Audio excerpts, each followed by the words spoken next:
इनाम देना चाहता है और वो हमें जिंदगी का ताज देना चाहता है। हालेलुया। और खुदा अपने वचन में यानी कि याकूब 1 के 12 में फरमाते हैं, मुबारक है वो जो आजमाइश की बर्दाश्त करता है।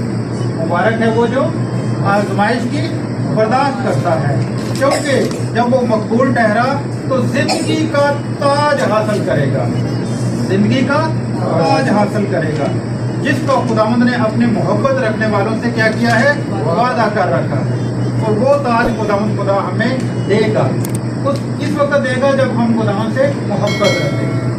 अजीजों, जब शुरू के दिन थे, जब मसीहत शुरू हुई, तो खुदावंद यीशु मसीह के आसमान पर उठाए जाने के बाद मसीहों के ऊपर बड़ा जुल्म हुआ, बहुत ज्यादा जुल्म हुआ। हत्ता कि हम देखते हैं कि जो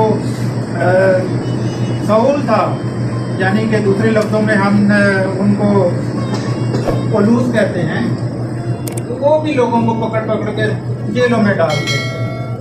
तो उस वक्त जो कि रोमियों की हुकूमत थी, तो रोमियों के दौर में क्या होता था कि लोगों के सामने शर्तें रखी जाती थी और कहा जाता था कि अगर मसीह यीशु को तुम लोग छोड़ दोगे तो तुम्हें दौलत भी दी जाएगी और कारोबार भी दिया जाएगा और नौकरियां भी दी जाएगी, और मसीह यीशु को कबूल करोगे तो तुम लोगों को मौत दी जाएगी। तो इसी तरह की तो एक स्टोरी है कि एक जगह पर पंडाल लगा होता है, बहुत सारे लोग वहां पर जमा होते हैं और मसीहों को लाइन में खड़ा किया होता है, और कहा जाता है कि वहां पर उनसे पूछा जाता है और उनके पास 3 ऑप्शन रखी जाती हैं कि मसीह यीशु को छोड़ोगे या उसको कबूल करोगे, या क्या चाहते हो, या दौलत चाहते हो।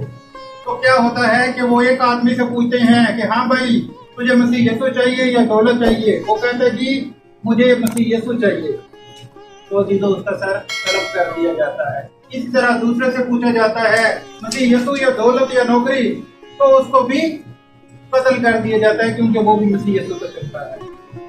तो जीजो एक वक्त उसमें यह आता है कि वहां पर क्या होता है कि एक शख्स वो अपनी मौत के डर से क्या करता है कि मसीह यीशु का इनकार कर देता है।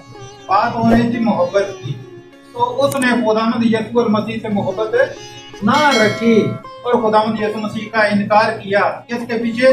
दौलत के पीछे। तो क्या हुआ कि जब भी जितने भी वहां पर लोग थे, उनमें से एक छोटा सा बच्ची, छोटी सी जो बच्ची थी, वो भागती भागती आती है और कहती है कि इस आदमी ने, जिन लोगों ने भी मसीह यीशु का इकरार किया, आपने उनके सर कलम किए, लेकिन इस बंदे ने जो कि मसीह यीशु का इनकार किया, इसलिए आपने इसको छोड़ दिया है। क्योंकि मैं देख रही थी कि जितने लोगों का सर कलम हुआ है, आसमान से एक ताज आता था और उस सर के ऊपर आकर ठहर जाता था। और वो अजीजों, वो बच्ची कहती है कि मैं चाहती हूँ कि इस आदमी ने जो इनकार किया है, एक ही जगह पर मेरा सर कलम कर दिया जाए, ताकि वो जो ताज वापस जा रहा था, मैं चाहती हूँ कि वो ताज मेरे सर के ऊपर आए। ये थी अजीजों मोहब्बत, और यही वो मोहब्बत है जो हमें यहाँ खुदावंद यीशु मसीह के पास है। हालेलुया।